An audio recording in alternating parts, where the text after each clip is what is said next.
감사합니다. 우리 그리스도인들이 자주 사용하는 말 중에 하나가 한번 기도해 볼게요 하는 그러한 말입니다. 지금 당장에는 내가 어떻게 결정해야 할지 모르겠는데 하나님께서 원하시고 명하시는 뜻이 무엇인지 진지하게 기도하고 구해 보겠다라는 그러한 의미입니다. 저도 학위 논문을 쓰던 중에 교회에 설교할 사람이 없어서 2주만 와서 설교해달라는 부탁을 받고 가벼운 마음으로 우리 임마누엘 교회에 왔다가 목회에 담임을 해보지 않겠냐라는 말씀에 한번 기도해 볼게요 라고 대답을 했었습니다. 지금까지 공부한 것도 그렇고 또 신학교에서 목회자들을 잘 양성하는 그러한 사역을 해야 되겠다라고 생각하고 있었기 때문에 속으로는 아닐 거라고 생각하면서 대답을 했었는데요. 그래도 기도한다고 했었으니까 저와 제 아내는 그 문제를 놓고 기도하는데 하나님께서 목회의 마음을 자꾸만 주셔서 임마누엘 교회로 오게 됐습니다. 목회하면서 공부를 마쳐보려고 했지만 실력이 없어서 결국 학위는 내려놓게 되었고, 그것이 아쉬운 적은 있지만 후회된 적은 없습니다. 하나님의 은혜로 지금까지 목회를 감당할 수 있는 것이 감사하고 임마누엘 성도님들과 함께 주를 섬기는 것이 참으로 감사합니다. 무슨 결정을 내릴 때 기도로 하나님의 뜻과 인도하심을 구하면서 주의 뜻에 우리 자신을 복종하여 따르는 것은 성도의 마땅한 신앙과 삶의 태도입니다. 주님의 뜻을 구하면서 주께 순종함으로 나아가고자 할 때에 주님은 신실하셔서 자기를 의지하는 자를 선하신 길로 반드시 인도하십니다. 저도 처음 주께서 저를 목회자로 부르시는 것이 맞는지, 정말 하나님이 저를 목회자로 부르시는 것인지, 마음에는 사모함이 있지만 저 자신의 추한 모습과 부족함 때문에 도무지 목회자로서 부적격하다라는 생각으로 인해서 갈등하면서 나는 할 수 없겠다라는 생각으로 기도할 때에, 그러면서 주님의 뜻을 구할 때에 기도 중에 성경 말씀이 떠오르게 하심으로 주님의 소명을 확증해 주셨었습니다. 또한 임마누엘 교회로 부임하면서도 어떻게 목회해야 할지 두려움과 막막함으로 인해서 기도할 때에 주님은 성경 말씀을 또한 상기시켜 주심으로 담대함과 용기를 얻게 해 주셨습니다. 그리고 그 두 말씀은 저의 목회에 있어서 지금까지도 그리고 언제나 큰 힘이 되었고, 주님은 또한 그 말씀으로 주셨던 대로 언제나 신실하게 인도해 주셨습니다. 하나님은 살아계십니다. 아무것도 듣지 못하고 아무 말도 하지 못하는 그런 죽은 신이 아닙니다. 하나님은 우리의 기도를 들으시는 분이시고 우리의 마음과 생각을 아시며 또한 우리에게 말씀하시고 주를 의지하는 자에게 갈 길을 밝히 보이시며 인도하시는 살아계시고 전능하신 하나님이십니다. 하나님은 주님의 뜻을 좇아서 순종하며 주님께 사랑과 충성을 드리는 삶으로 나아가기를 사모하여서 주의 뜻을 찾고 구하며 의지하는 자에게 반드시 말씀하시고 지도하시며 인도하시고 역사하십니다. 주님은 분명히 말씀합니다. 구하라 그리하면 너희에게 주실 것이요, 찾으라 그리하면 찾아낼 것이요, 문을 두드리라 그리하면 너희에게 열릴 것이니 구하는 이마다 받을 것이요 찾는 이는 찾아낼 것이요 두드리는 이에게는 열릴 것이니라. 너희 중에 누가 아들이 떡을 달라 하는데 돌을 주며 생선을 달라 하는데 뱀을 줄 사람이 있겠느냐? 너희가 악한 자라도 좋은 것으로 자식에게 줄 알거든 하물며 하늘에 계신 너희 아버지께서 구하는 자에게 좋은 것으로 주시지 않겠느냐. 하나님이 만약에 죽으신 분이라면 우리는 이런 말씀이 다 아무런 소용이 없고 의미가 없는 말씀입니다. 하나님은 살아계십니다. 그래서 이 말씀대로 역사하시는 분이십니다. 그런데 문제는 우리가 그 하나님을 살아계신 분으로 그렇게 날마다 섬깁니까? 아니면 하나님은 죽으신 분처럼 나와 관계없는 분처럼 이 말씀이 그냥 나에게 주시는 것은 아닌 누군가 다른 사람에게 주시는 그러한 하나님으로 그렇게 하나님 혹시 대하고 있지는 않습니까? 하나님은 신실하십니다.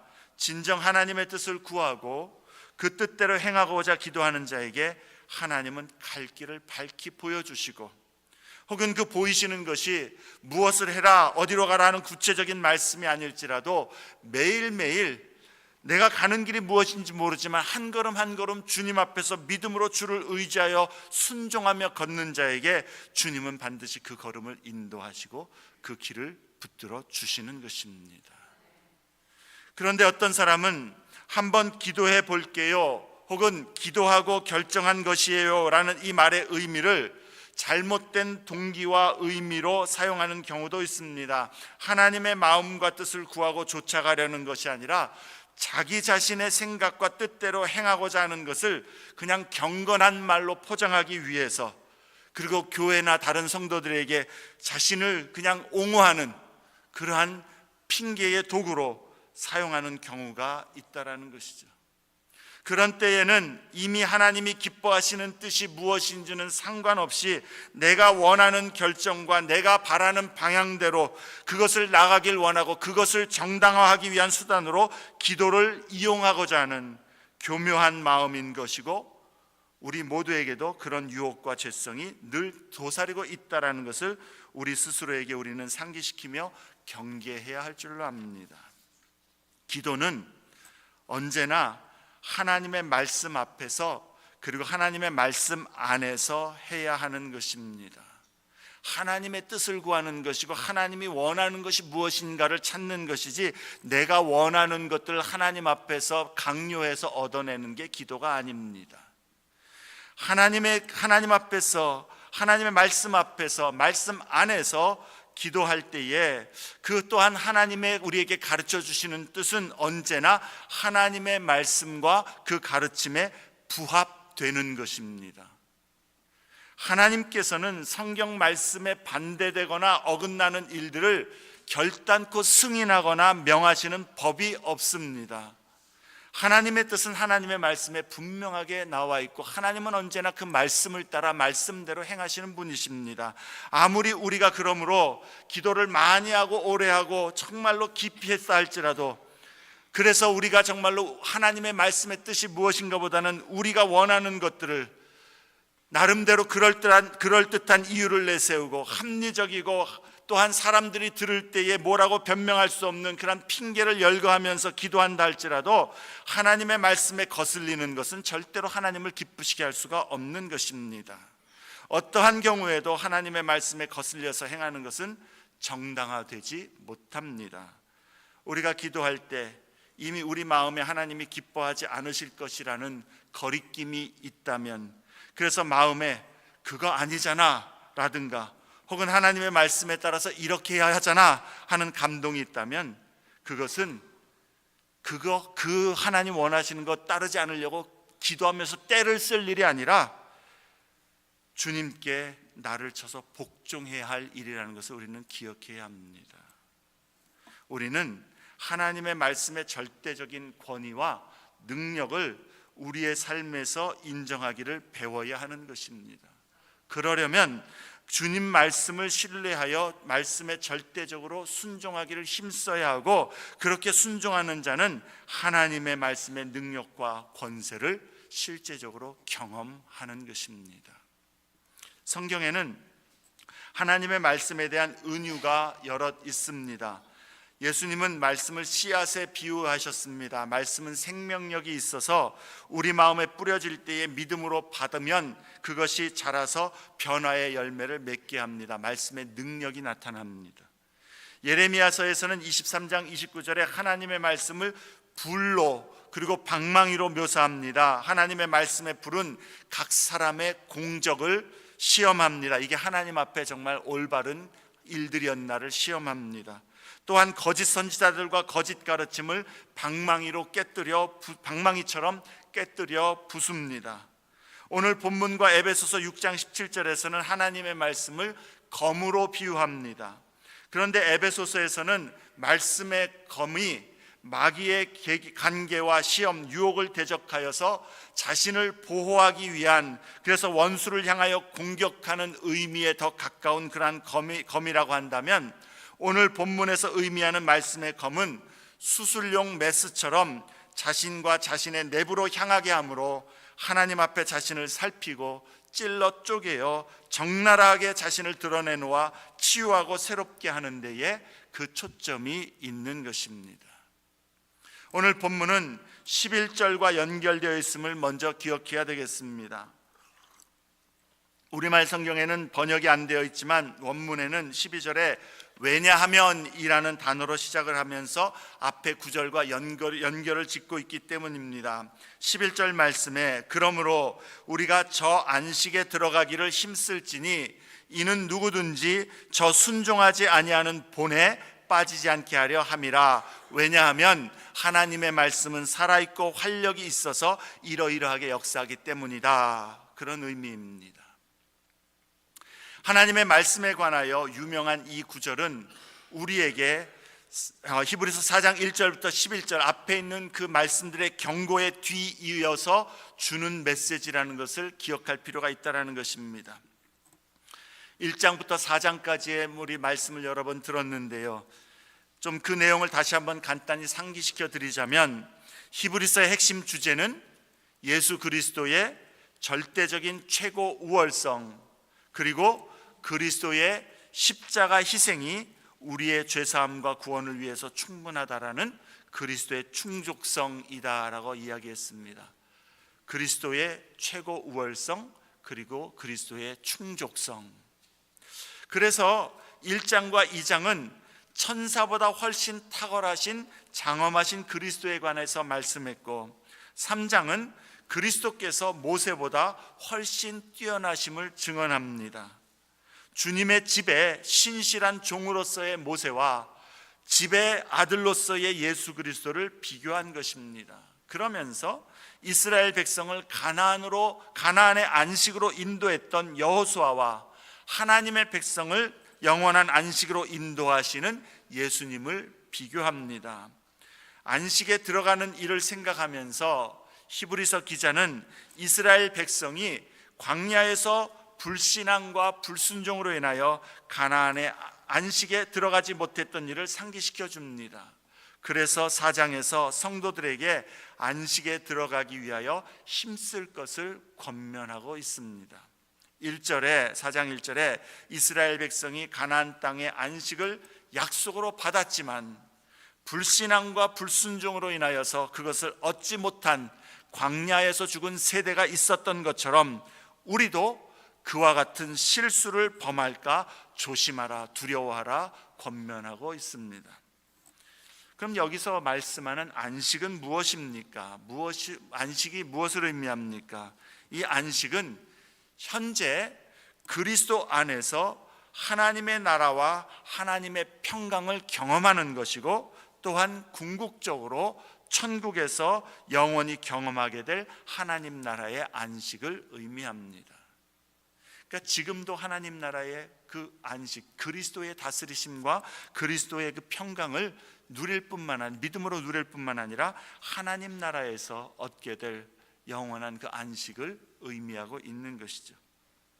여호수아가 이스라엘 백성에게 가나안의 안식으로 그들을 인도했지만 그것은 예수 그리스도 안에 있는 궁극적인 그리고 영원한 이 안식의 그림자이고 예표일 뿐이다라고 설명을 했습니다.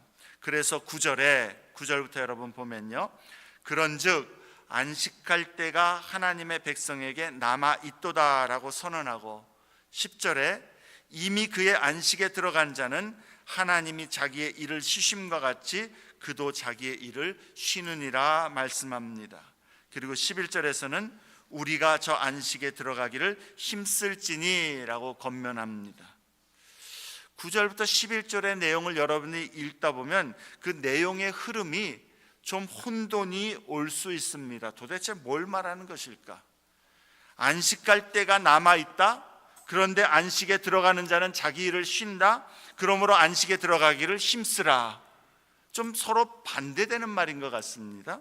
안식에 들어갔다라는 겁니까? 안 들어갔다라는 겁니까? 쉬라는 겁니까? 힘쓰라는 겁니까? 9절에 안식할 때가 남아 있다라는 것은 믿는 신자인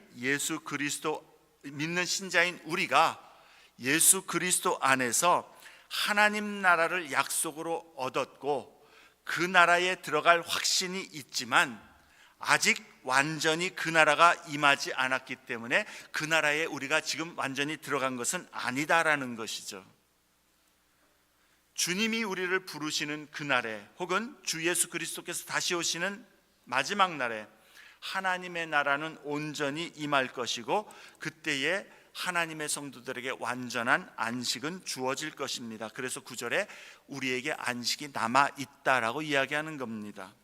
그러나 또 10절에 이미 우리는, 다시 말해서 믿는 성도, 예수 그리스도 안에서 믿는 성도는 그 믿음으로 말미암아 그 나라에 들어간 자이다 라고 선언하는 것입니다. 믿음으로 우리는 이미 그 나라를 소유했다라는 겁니다. 그리스도 안에서 하나님 나라의 안식을 약속으로 보증받았고 우리는 그것을 예수 안에서 얻은 자가 되었다라는 겁니다. 그래서 이미 들어간 자는, 다시 말해서 예수 그리스도 안에 믿음으로 있는 자는 자기의 일을 쉰다라는 그 말의 의미는 이제 우리가 그 영원한 나라에 들어가기 위해서, 구원을 얻기 위해서 우리의 선행이나 공로나 어떤 율법을 지키는 그러한 자격을 갖추는 일들을 할 필요가 없다라는 겁니다. 우리가 하나님 나라에 들어가고 안식에 들어가는 그 이유는 주 예수 그리스도의 십자가 대속의 은혜, 그것으로 충분하고 충족되기 때문에 그 은혜에 들어가기 위해서 우리가 어떤 이제 다른 일을 하지 않는다라는 겁니다. 그것을 예수 안에서 믿음으로 그러한 구원을 위한 일들을 쉰다라는 의미입니다. 다시 말해서 은혜로 구원 얻는다라는 것이죠. 구원을 위해서 우리가 노력이나 공적이나 선행의 어떤 다른 것들을 더 해야 되거나 요구되지 않기 때문에 그래서 그런 일을 쉰다라는 그러한 의미입니다. 하지만 또한 그리스도 안에서 하나님 나라의 안식을 보증받고 약속받은 신자는 이제 저 안식에 들어가기를 힘써야 한다라는 것입니다. 우리의 힘쓰는 노력이 우리로 구원을 얻고 하나님 나라 안식에 들어가게 하는 것은 아니지만 우리의 힘쓰는 노력은 하나님 나라 안식의 약속과 확신을 내가 가졌다라는 그러한 믿음의 증거와 열매가 되기 때문에 그렇습니다. 사과나무이기 때문에 사과가 열리는 것처럼 그리스도 안에 구원의 믿음을 가진 자는 안식에 들어가기를 힘쓰는 열매가 열리는 것이 당연하다라는 것입니다. 그러므로 자신이 믿음으로 그리스도 안에 거하는 그리스도인이라고 공언하며 고백하는 사람들은 그 하나님 나라의 안식을 구하는 일에 부지런하고 힘써야 하는 것이 마땅하다라는 겁니다. 그게 바로 믿는 자, 거듭난 자의 증거이기 때문에 그렇습니다. 안식을 바라보고 힘쓰지 않는데 나는 믿음이 있다는 것이 서로 말이 성립이 안 된다는 의미입니다. 그럼 어떻게 하는 것이 안식에 들어가기를 힘쓰는 것입니까? 하나님의 말씀 앞에 항상 자신을 부복하여 순종하기를 힘쓰는 것입니다. 순종함입니다. 이는 누구든지 저 순종하지 아니하는 본에 빠지지 않게 하려 함이라. 순종은 구원의 믿음의 증거이고 불순종은 불신앙의 멸망의 증거입니다. 히브리서 기자는 12절과 13절에서 하나님의 말씀을 무시하고 불순종하여서 광야에서 방황했던 이스라엘 백성을 반면 교사로 삼아서 왜 참된 구원의 믿음을 가진 신자는 하나님의 말씀을 무시할 수 없고 또한 순종하기를 배워야 하는지를 4가지 이유를 가르쳐주고 있습니다. 첫째는 하나님의 말씀은 살아있고 활력이 있기 때문입니다. 하나님의 말씀이 살아있다라는 것은 언제나, 즉 과거, 현재 그리고 앞으로도 영원히 살아서 역사하는 말씀이라는 것입니다. 하나님의 말씀은 이제 더 이상 유효기간이 끝나서 과거에는 그러했지만 오늘날에는 맞지 않는다는 식으로 대할 수가 없다라는 것입니다. 또한 이것은 과거에 쓰여진 말이기 때문에 과거에 맞는 말이고 지금은 우리와 상관없는 그런 말씀이 아니라는 겁니다. 하나님의 말씀은 활력이 있기 때문에 그 말씀을 믿음으로 받아들이고 순종하여 행하면 반드시 우리를 살리는 권능과 은혜를 경험하게 합니다. 이사야 55장 11절에 내 입에서 나가는 말도 이와 같이 헛되이 내게로 되돌아오지 아니하고 나의 기뻐하는 뜻을 이루며 내가 보낸 일에 형통함이니라, 그렇게 말씀합니다. 우리는 하나님의 말씀의 원칙과 가르침을 따라서 살려고 하면 이 세상과 현실에서 생존하는 것이 불가능하다라고 생각하기 쉽습니다. 그러나 하나님의 말씀은 살아있고 활력이 있습니다. 효력이 있다라고 분명히 말씀합니다. 이스라엘 백성이 하나님의 약속의 말씀을 불순종한 데에는 나름대로 합당하다고 여겨지는 이유들이 있었습니다. 말씀대로 하면 안 될 것 같았고, 말씀대로 순종하면 지금 망할 것 같았고, 말씀대로 행하면 생존이 불가능해 보였기 때문에 이러저러한 여러 가지 합당하게 보이는 이유들로 불순종한 것입니다. 그러나 이유가 무엇이든 불순종의 근본적인 그 원인은 단 하나입니다. 살아계신 하나님을 믿지 못하는 것이고, 그의 말씀이 살아있어서 역사함을 믿지 않는 불신앙입니다. 하나님께서 말씀하셨다면 그 말씀이 반드시 효력을 이루고 그 말씀대로 이루신다라는 그것을 믿지 못함이 곧 순종하지 않는 이유인 것이죠. 그래서 4장 2절에 들은 바 그 말씀이 그들에게 유익하지 못한 것은 효력이 없고 말씀이 경험되지 못하고 하는 것은 듣는 자가 믿음과 결부시키지 아니함이라, 그렇게 말씀합니다. 하나님의 말씀은 살아있기에 믿음으로 순종하면 우리를 살아계신 전능한 하나님의 능력을 경험하는 자리로 이끌어 가는 것입니다. 그리고 우리 자신을 살아있고 효력이 있기 때문에 그 말씀을 붙들고 그 말씀에 의지하면 우리를 변화시키고 우리의 삶을 새롭게 하며 우리의 환경도 바꾸어 버리는 것입니다. 말씀으로 내가 변한데 내가 붙들고 씨름하는 환경이 변하게 되는 것. 하나님의 말씀이 살아있고 효력이 있기 때문에, 운동력이 있기 때문에 그렇습니다. 하나님의 말씀은 살아있고 활력이 있기에 우리는 믿음으로 순종하기를 힘써야 합니다. 믿음으로 순종하는 자는 하나님을 경험하는 것입니다. 두 번째로, 하나님의 말씀은 찔러 쪼개기 때문에 순종해야 합니다. 하나님의 말씀은 어떤 검보다도 예리한 속성이 있어서 혼과 영과 및 관절과 골수를 찔러 쪼갠다라고 합니다.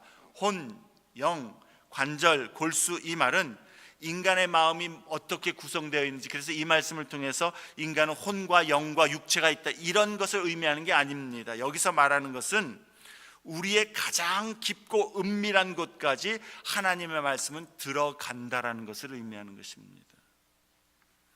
하나님의 말씀 앞에 자신을 드리고자 할 때에 하나님의 말씀이 역사하지 않는 부분은 없다라는 것입니다. 우리 마음과 삶의 두려움이나 근심, 우리의 약점이나 아픔, 상처나 불안, 그것이 무엇이든지 하나님의 말씀이 우리를 치유하시고 우리를 온전케 하시도록 말씀 앞에 우리를 가져다 놓으면 하나님의 말씀은 우리의 깊은 곳까지 찔러 쪼개어 새롭게 하십니다. 때로는 나도 내가 무엇을 원하는지, 내가 어떻게 해야 되는지, 나의 마음의 속 생각이 무엇인지도 모르는데 하나님의 말씀에 비출 때에 우리의 마음 깊은 곳에, 숨겨진 곳에, 우리 자신도 잘 알지 못하는 곳까지 들어와서 하나님 앞에서 우리 자신을 보게 하시는 것이 말씀의 그 찔러 쪼개는 그러한 능력입니다. 그렇게 함으로 치유하고 온전케 하며 위로를 얻게 하고 정결함을 얻게 하는 것입니다. 지혜를 얻게 하고 갈 길을 밝히 보여주시는 것입니다. 그런데 사람들은 정작 하나님의 말씀을 붙들어야 할 그때에 하나님의 말씀을 듣기를 거부합니다. 하나님의 말씀에 복종할 용기가 없기 때문에 지금은 그냥 내 마음과 내 생각에 편한 대로 옳게 여겨지는 대로 하기를 원하는 경우가 많습니다. 그런데 여러분, 이스라엘 백성이 가나안 민족을 앞에 놓고 그 장대한 민족 앞에서 두려워했기 때문에, 그럼에도 하나님께서 너희에게 이 땅을 주었으니 나아가 그 땅을 정복하라 할 때에 그 하나님의 말씀을 의지하여 나아갔다면 그들은 승리하였을 것이고 가나안을 정복했을 것입니다. 그런데 두려움 때문에, 그리고 자신들을 볼 때에 자신들은 너무나도 연약해 보였기 때문에 불순종하였을 때에 그들은 광야에서 허송세월을 하였고 가나안을 상실했다는 사실을 우리는 잊지 말아야 하는 것이죠.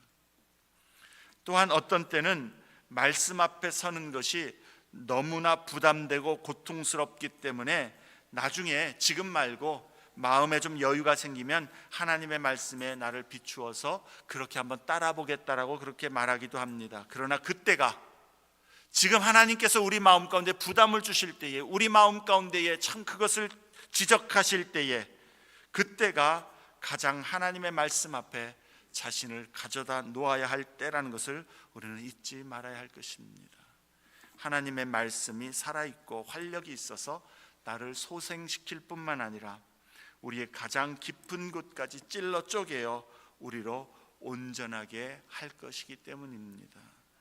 말씀이 찔러 쪼개며 들어오는 것이 아픔이고 고통일지라도 순종으로 믿음으로 말씀 앞에 서면 새 힘과 놀라운 주님의 능력과 기쁨을 얻게 될 것입니다.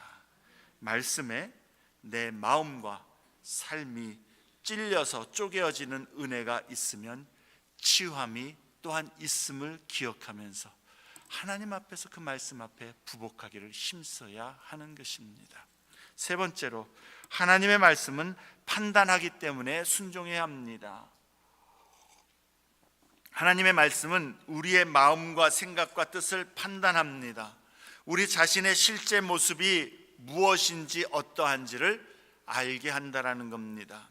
말씀은 그래서 마치 거울과 같이 우리 속사람, 우리 영혼, 우리 마음, 우리의 동기를 비추어서 우리가 어떤 부분에서 하나님 앞에 온전하게 서야 하는지, 하나님 앞에 우리 자신을 돌이켜야 하는지를 깨닫게 하고 보게 하는 것입니다.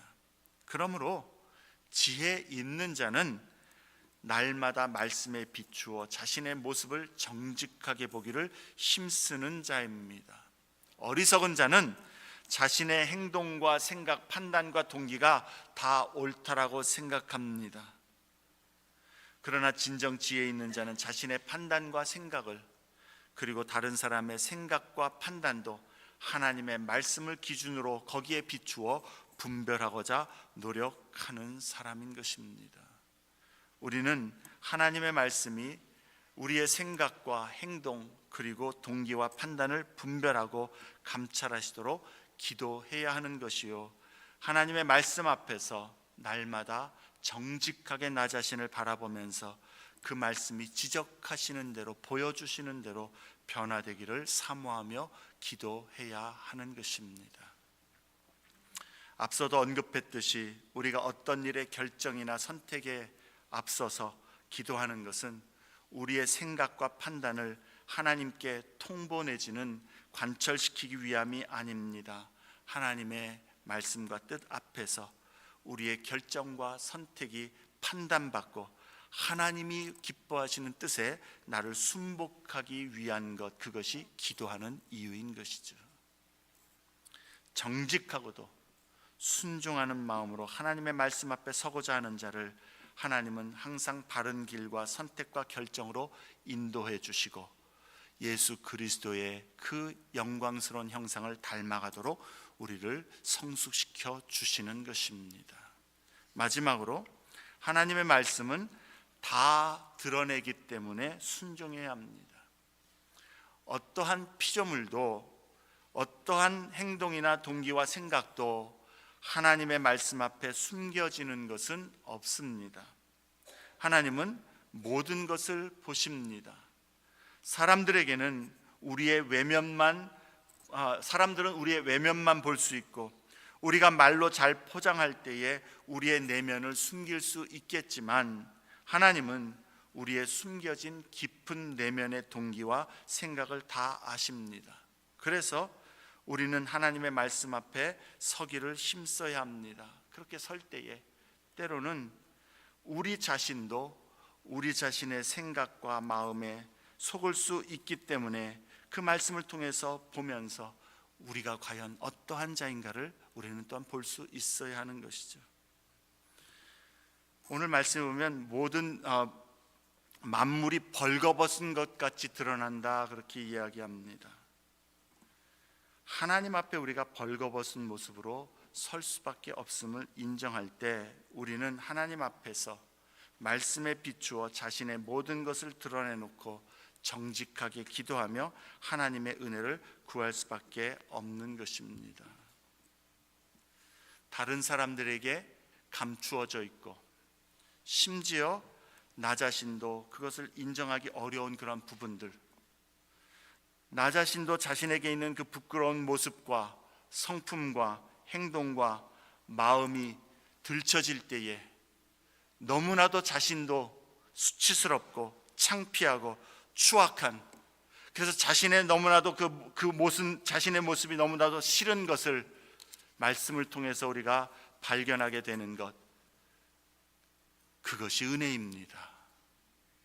드러나게 하심은 회개와 순종으로 새롭게 하실 주님의 새롭게 하시는 과정이기 때문에 그렇습니다. 자신이 하나님 앞에, 그리고 자신이 보기에도 너무나 창피하고 추악함을 깨달을 때 우리는 주 예수 십자가 앞에 엎드려 그 주님 앞에서, 주님, 내가 이러이러한 죄인입니다. 나를 긍휼히 여겨주시고 불쌍히 여겨주시옵소서. 예수님의 십자가 은혜와 주님의 값없이 정결케 하시는 그 은혜만이 나의 소망입니다 라고 고백할 수 있게 되는 것입니다. 그렇게 회개와 믿음으로 주님의 십자가 앞에 나아가면 그 능력으로 반드시 치유와 회복, 온전케 하심과 새롭게 하심, 그리고 자유케 하심을 얻게 하십니다. 하나님의 말씀이 능력이 있기 때문에 그렇습니다. 하나님이 말씀을 통하여 우리 가운데 일하시고 역사하기 때문에 그렇습니다. 그래서 히브리서 기자는 14절부터 우리에게 큰 대제사장이 계심을 소개하고 있는 것입니다. 말씀을 맺습니다. 성도는 이 땅에 살면서 하나님의 말씀에 순종하는 모습으로 항상 저 안식에 들어가기를 힘써야 합니다. 하나님의 말씀은 능력입니다. 하나님의 말씀을 날마다 붙들며 그 말씀을 의지하여 그 말씀대로 살기를 힘쓰는 자는 하나님을 경험하게 될 것입니다.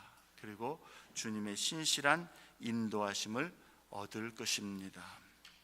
항상 주의 말씀을 주야로 묵상하면서 그 말씀을 붙들고 사는, 그리고 그 말씀에 자신을 비추어 주님 앞에 순복하며 주님을 따르는 그런 우리 임마누엘 모든 성도님들 되시기를 주의 이름으로 축원합니다.